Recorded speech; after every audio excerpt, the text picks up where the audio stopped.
5G might not be here in India yet, but that hasn't stopped brands from launching 5G powered smartphones. And the latest among them is the Moto G 5G. So what is special here? Let's unbox it and take a look. Hey guys, Ash here from C4E Tech, and if you do end up liking what you see here, please consider subscribing to the channel and hitting that bell icon so that you get to be part of our notification squad.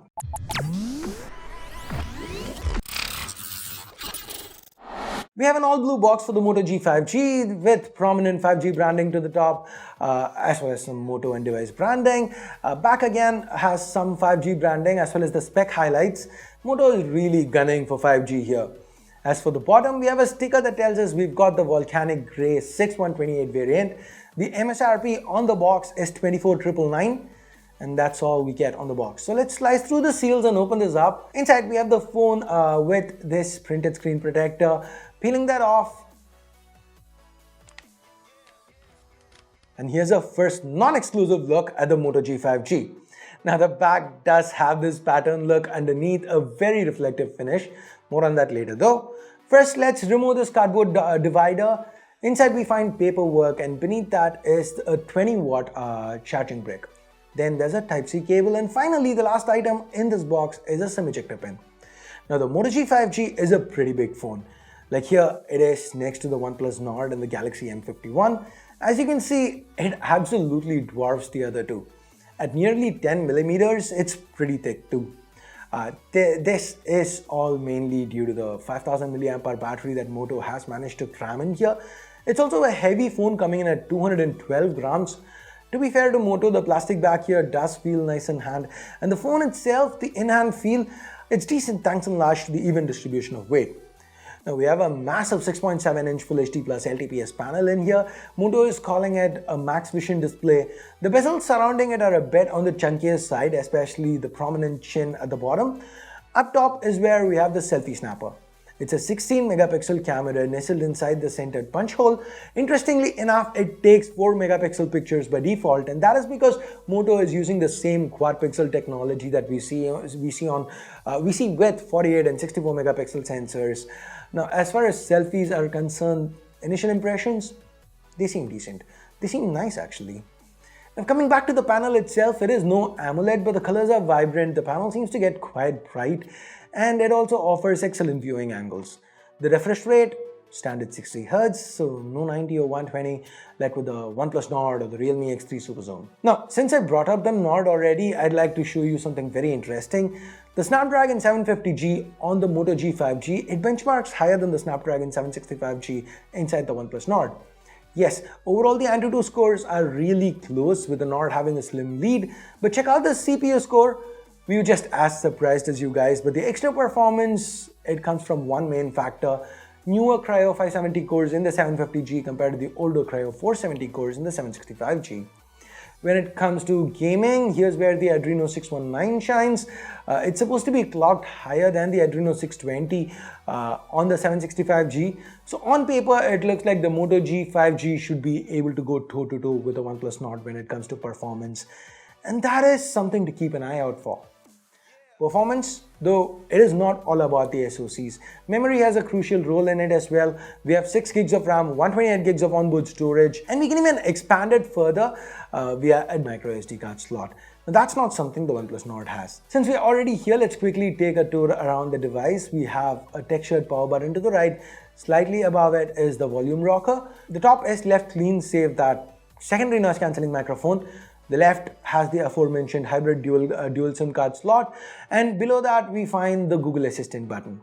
I've always been a fan of extra buttons, pity this one isn't remappable. That leaves us at the bottom, and here we have the headphone jack, the Type-C port, a single speaker, and yes, unfortunately Moto has done away with front-firing speakers. The Type-C port at the bottom, it supports up to 20-watt turbo power charging, which is excellent for the price segment.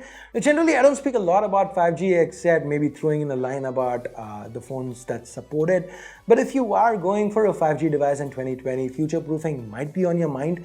In that case, the Moto G 5G, it comes with yet another advantage. It supports a lot of 5G bands, meaning not only do you get 5G capabilities in many countries outside of India right now, but we also have coverage to a wider range of bands once India becomes 5G capable. Okay, enough about 5G. That's way in the future. Let's now look at something that will affect our experience with the phone right now, today. And yes, I'm talking about software, guys. Motorola's flavor of Androids has been one of the simplest and cleanest interfaces for a while now. The Moto gestures, they're so intuitive that whenever I use a Moto phone, I find myself instinctively using chop chop for flash or twisting to turn on the camera. Now with the G5G, they've introduced a new gesture to take full advantage of that large display. Swiping to and fro once across the screen enables split screen mode. Now this is traditional Android split screen, so nothing special, but the implementation on triggering it, that's nice and fresh. The gesture seems to work flawlessly, and on large screens it seems to be quite an advantage. Other than that, the Moto app lets us customize a ton of functionality like peak display, media controls via the volume keys, and there's even an equalizer for the loudspeaker. What's more, we can also customize a bit of the look and feel of the UI. This is mostly stock Android 10, but we can change some of the fonts, the accent colors and stuff like that. Overall, these little tweaks, they don't really get in the way of performance, and it helps make the phone a little bit more personal. It's not just the general user interface though.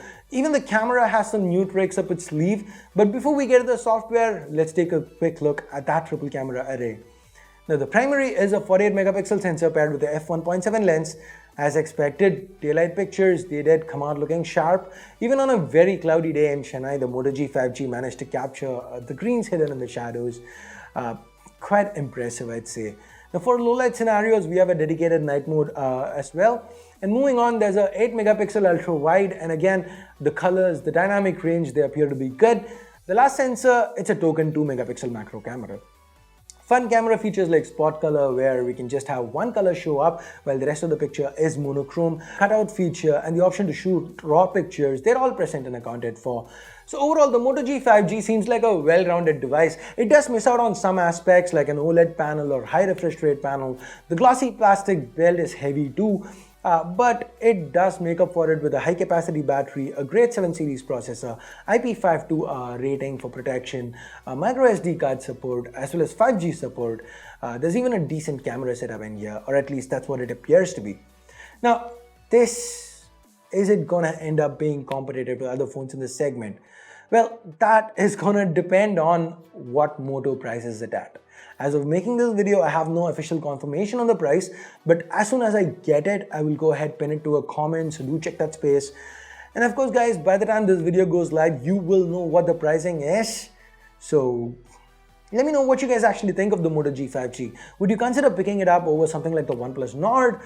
Let me know whatever you think in the comments below. And with that, we get to the end of this video. Thumbs up, thumbs down based on whatever you felt about it. Subscribe, turn on notifications by hitting that bell icon if you haven't yet. And thanks a lot for watching. Till next time, my name's Ash. You've been watching C4E Tech, and I'm signing off for now. You guys have a great day. Bye-bye.